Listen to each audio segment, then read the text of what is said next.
Cette nuit-là avec mon fils Lucas a été de loin la plus folle, mais aussi la plus excitante de ma vie.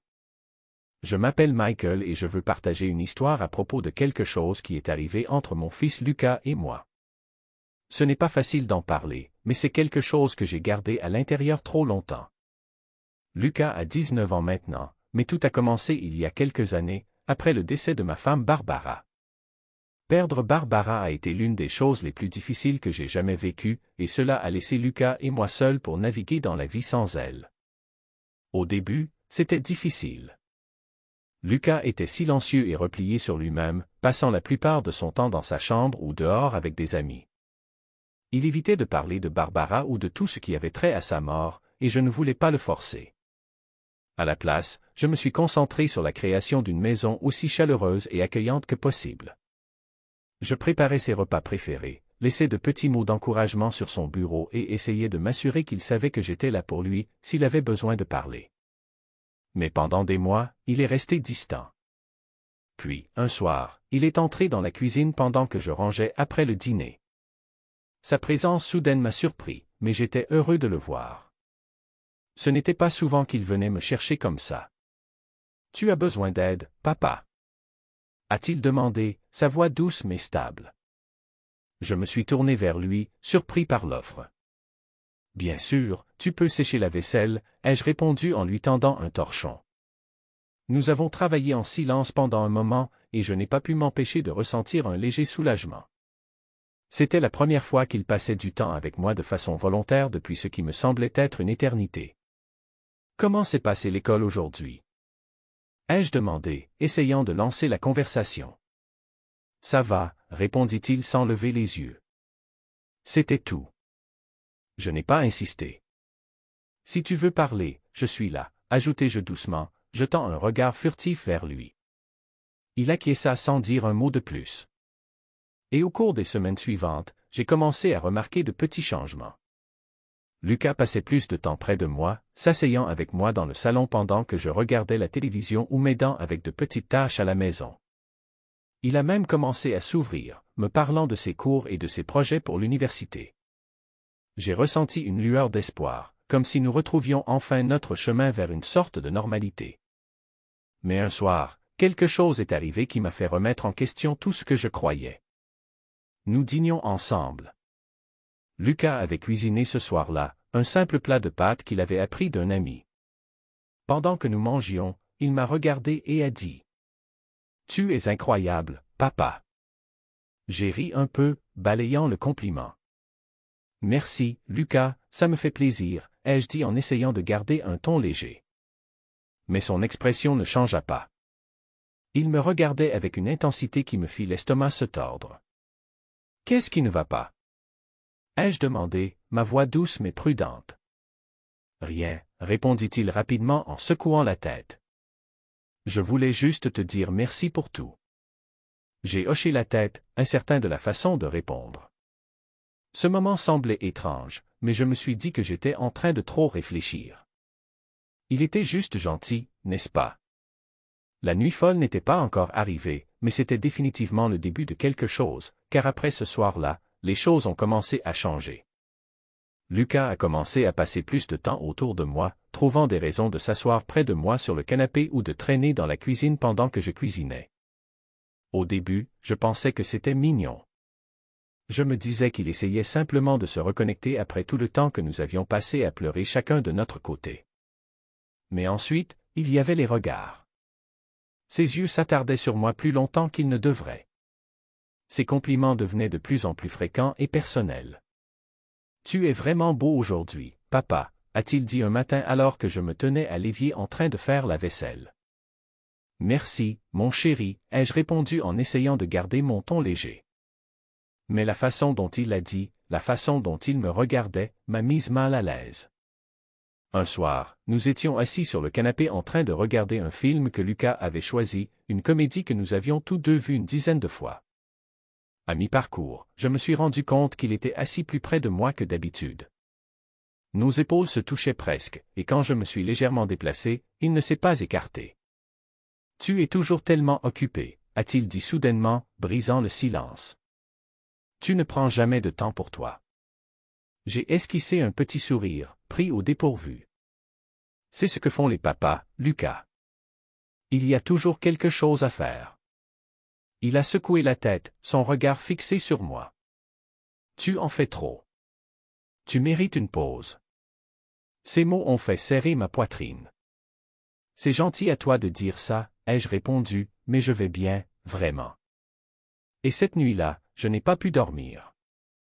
Je suis resté allongé dans mon lit, fixant le plafond, repassant le moment encore et encore dans ma tête. Était-ce juste un geste innocent ou avais-je imaginé quelque chose de plus? Que se passait-il entre nous? Je le découvrirai bientôt.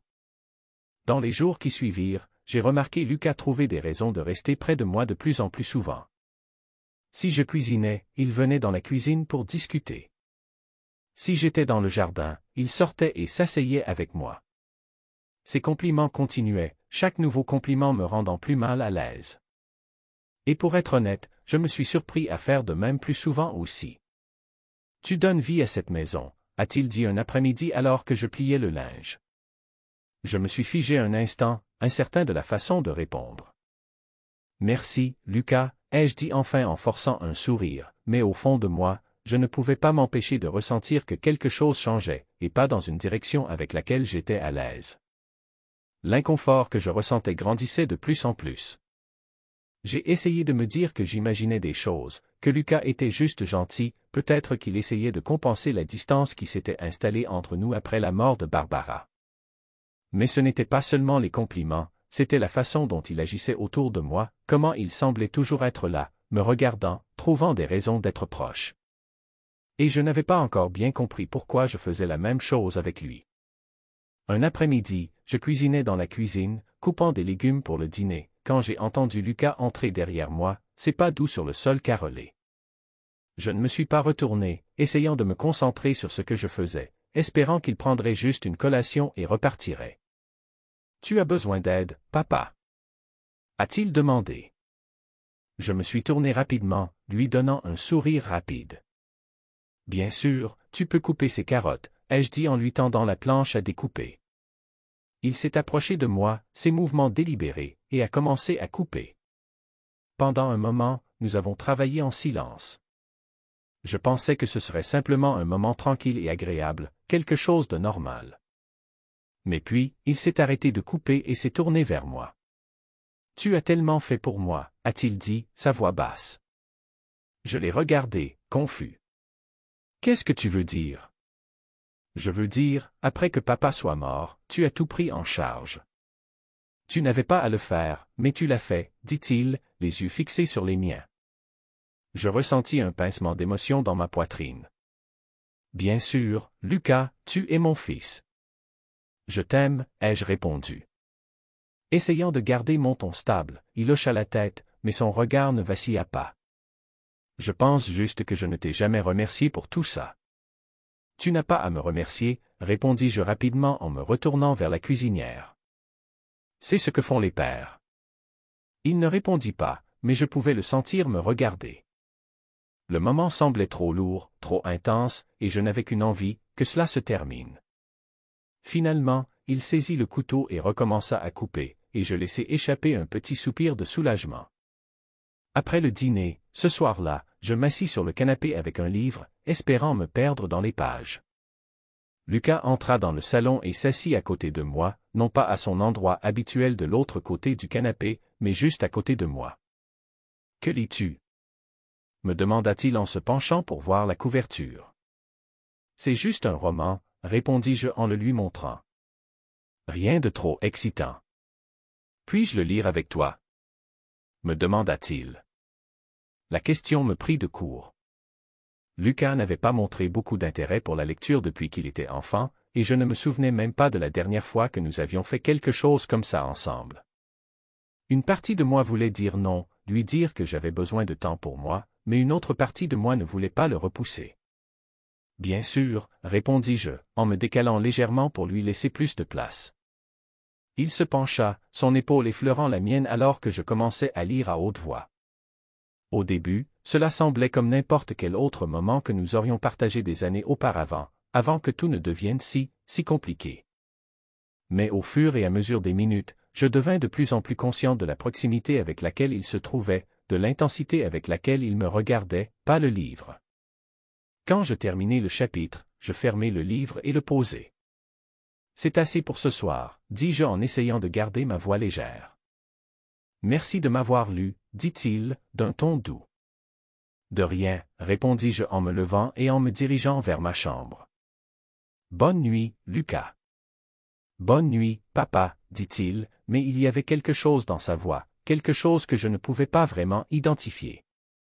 Le matin suivant, lorsque je suis entré dans la cuisine, Lucas était déjà là. Il avait préparé du café et mis le petit déjeuner, quelque chose qu'il n'avait pas fait depuis des années. Bonjour, papa, dit-il d'une voix joyeuse. J'ai fait du café pour toi. Merci, Lucas, dis-je prudemment en m'asseyant à la table. Il s'assit en face de moi, me regardant pendant que je prenais une gorgée. Tu travailles tellement dur, dit-il soudainement. Tu mérites aussi d'être pris en charge. Je déglutis difficilement, ne sachant pas comment répondre. C'est très gentil de ta part, dis-je enfin, mais tu n'as pas à faire tout ça pour moi. Je veux le faire, dit-il fermement. Après le petit déjeuner, je me retirai dans le jardin, espérant clarifier mes pensées. L'air était frais et le parfum des fleurs en pleine floraison m'entourait. Je m'assis sur le banc, fixant les haies bien taillées, essayant de donner un sens à tout cela. Je n'étais pas sûr du temps qui s'était écoulé quand j'entendis des pas derrière moi. Je me tournai pour voir Lucas marcher vers moi, les mains dans les poches. « Puis-je m'asseoir avec toi » demanda-t-il. Bien sûr, répondis-je, bien qu'une partie de moi ait voulu dire non. Il s'assit à côté de moi, laissant un petit espace entre nous. Pendant un moment, nous restâmes silencieux, seuls les bruits des feuilles qui bougeaient et le chant lointain des oiseaux se faisant entendre. « Tu as été silencieux ces derniers temps, dit-il enfin. J'ai juste beaucoup de choses en tête, répondis-je en gardant mon regard fixé sur le jardin. C'est à cause de moi ? Demanda-t-il, d'une voix douce mais sérieuse. La question me prit au dépourvu et j'hésitai avant de répondre. Pourquoi penses-tu cela ? Il haussa les épaules. Je ne sais pas, je sens juste que j'ai peut-être fait quelque chose pour te contrarier. Tu ne m'as pas contrarié, répondis-je rapidement. Je suis juste fatigué. Il hocha la tête mais ne dit rien d'autre. Après quelques minutes, il se leva. Je vais te laisser seul, dit-il d'une voix calme. Je le regardai retourner dans la maison, un nœud de culpabilité se formant dans ma poitrine. Il n'avait rien fait de mal, n'est-ce pas? Alors pourquoi me sentais-je aussi mal à l'aise? Les jours qui suivirent furent étranges, comme si un nuage lourd s'était abattu sur la maison. J'essayai de faire comme si de rien n'était, en préparant les repas, en rangeant et en suivant ma routine habituelle, mais je n'arrivais pas à me débarrasser de la tension que je ressentais dès que Lucas était près de moi. Il n'avait rien fait de mal, mais sa présence persistait d'une manière qui me paraissait différente. Et puis, une nuit, je fis un effort conscient pour garder une certaine distance. Après le dîner, je me retirai dans ma chambre plus tôt que d'habitude, espérant un peu de calme. Je m'enroulai autour de mon livre, laissant la douce lueur de la lampe créer un petit cocon de chaleur. Cela semblait être une rare parenthèse de répit par rapport à la dynamique perturbante qui commençait à se développer. Je ressentais une tension et une excitation en pensant à Lucas, et c'était la première fois que je la reconnaissais. Cela me prit de court, car je ne pouvais pas accepter l'idée que Lucas était mon propre fils. Mais juste au moment où je commençais à me détendre, il y eut un léger coup à la porte. « Papa !» La voix de Lucas était basse, presque hésitante. J'hésitai avant de répondre. « Oui ?» Puis-je entrer? Je jetai un coup d'œil à l'horloge. Il était tard, bien après l'heure à laquelle Lucas allait habituellement se coucher. « Y a-t-il un problème ?» demandai-je en me redressant légèrement. Je voulais juste parler, dit-il. Je soupirai en posant mon livre. Entre. La porte grinça et Lucas entra. Il avait l'air différent, d'une manière ou d'une autre, moins comme le jeune homme confiant qu'il montrait habituellement, et plus comme le petit garçon que j'avais réconforté après ses cauchemars quand il était petit. Il se tenait dans l'encadrement de la porte pendant un moment, comme s'il n'était pas sûr de venir plus près. Que se passe-t-il? Demandai-je en tapotant le bord du lit. Il s'assit lentement, ses mouvements mesurés. Pendant un moment, il ne dit rien, les yeux fixés sur le sol.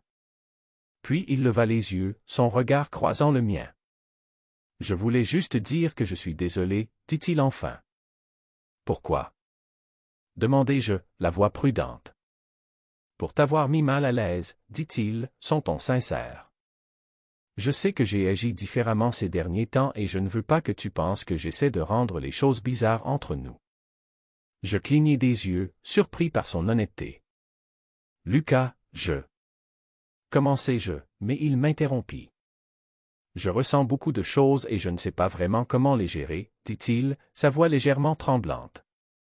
Mais je ne veux pas te faire de mal.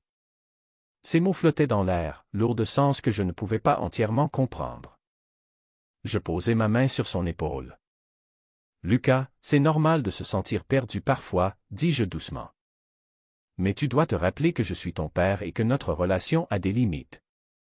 Il hocha la tête, les yeux brillants de larmes non versées. Je sais, désolé, dit-il à nouveau, sa voix à peine plus qu'un murmure. Je lui donnai une étreinte rassurante avant de retirer ma main. Ne t'inquiète pas pour ça, dis-je, en essayant de garder mon ton léger. Nous allons régler cela ensemble. Il y avait une certaine tension et excitation entre nous que je ne pouvais pas vraiment nommer. Le regard dans ses yeux me disait qu'il y avait quelque chose. Plus à venir, et je lui ai renvoyé ce même regard. Il hocha la tête, se leva, et dit doucement « Bonne nuit, papa », avant de quitter la pièce. Je l'ai regardé partir, un étrange mélange de soulagement et de tristesse s'emparant de moi. Il avait reconnu la tension entre nous, ce qui semblait être un pas dans la bonne direction, mais je ne pouvais m'empêcher de me demander si les choses redeviendraient vraiment normales. Une chose était sûre, ce ne serait pas la dernière fois qu'il ferait cela. Et j'avais raison. J'avais vraiment raison. Quant à la prochaine fois, cela se terminerait d'une manière bien différente.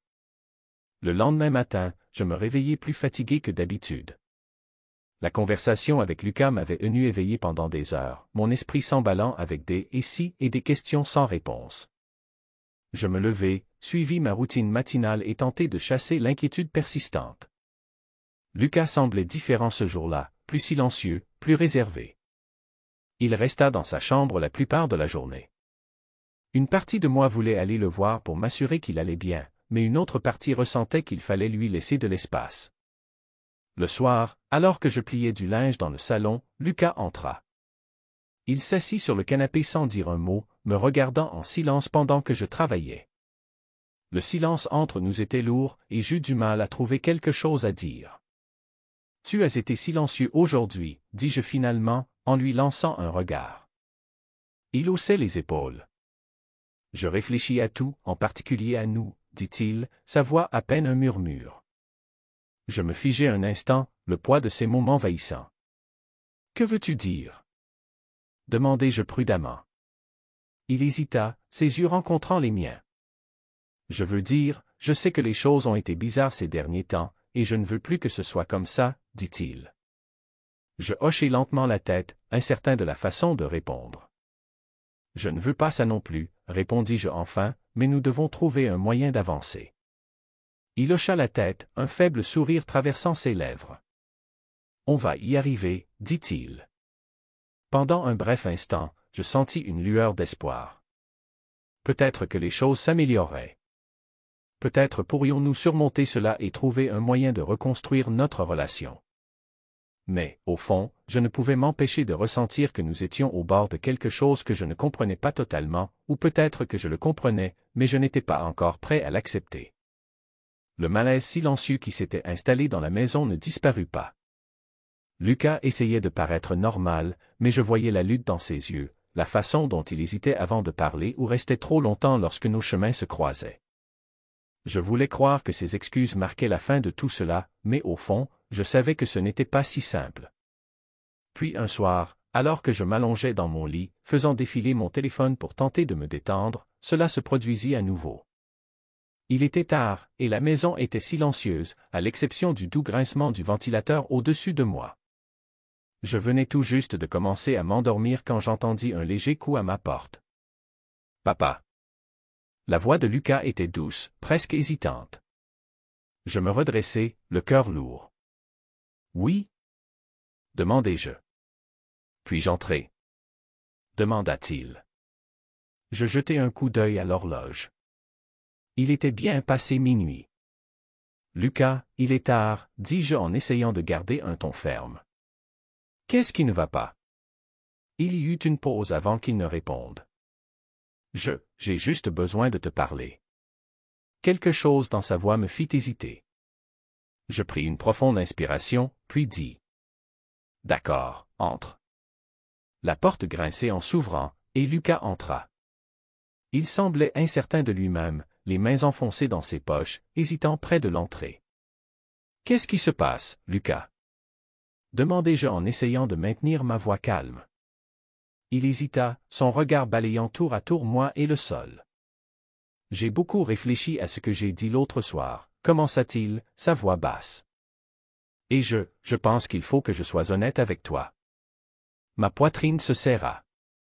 Honnête sur quoi? Demandai-je prudemment. Il s'avança un peu, s'assoyant au bord du lit. Sur ce que je ressens, dit-il, sa voix tremblant légèrement. Je sais que c'est mal, et j'ai essayé de l'ignorer, mais je ne peux pas m'arrêter d'y penser. Toi, papa. Mon souffle se coucha dans ma gorge, mes pensées se bloquant. Je le fixai, le cœur battant. Lucas, tu ne peux pas, je commençai, mais il m'interrompit.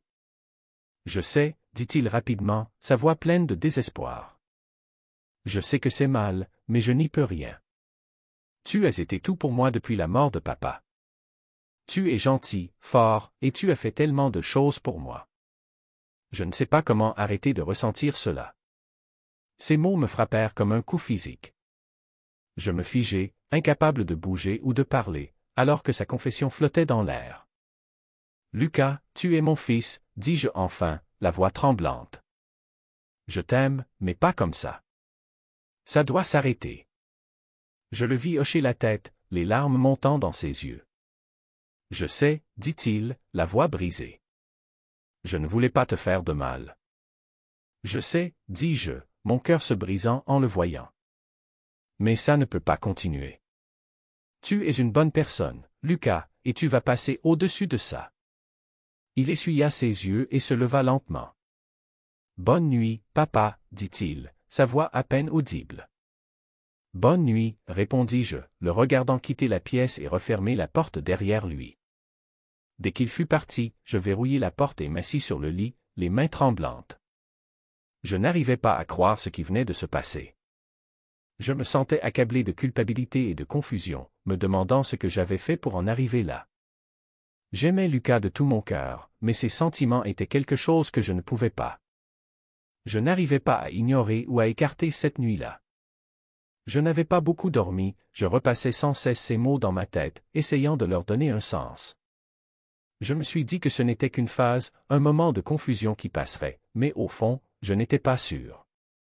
Le lendemain matin, Lucas était silencieux, il ne disait presque rien au petit déjeuner. Et quand il est parti à l'école, j'ai ressenti un mélange étrange de soulagement et de tristesse.